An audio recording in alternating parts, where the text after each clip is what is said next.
Gruziniška juodoji arbata išsiskiria švelniu, nekartėjančiu skoniu. Tai neatsitiktinumas, o kruopščiai puoselėjama tradicija. Arbatos lapeliai džiovinami žemoje apie 90 laipsnių temperatūroje, kad išliktų jų tikroji prigimtis – lengvas, švelnus ir turtingas skonis, primenantis pačios Gruzijos žemės dvasią.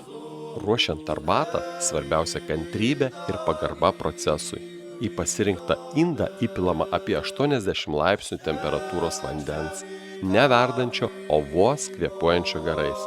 Tuomet švelniai įberiami džiovinti arbatos lapeliai. Jie nusileidžia tarsi rudens lapai į ramų kalnų ežerą. Reikia palaukti 3-5 minutes. Per šią tylos akimirką lapeliai bunda, išskleisdami savo aromatą ir sielą. Kai arbatos lapeliai susilieja su vandeniu, jie pradeda skleisti ekstraktą. Sunku, tirštą, tylų. Jis pamažu nusėsta indo dugne, tarsi senas išminčius pasiruošęs pasidalinti išmintimi. Rytuose sakoma, tik tada, kai arbata susiliečia su oru, ji prabyla.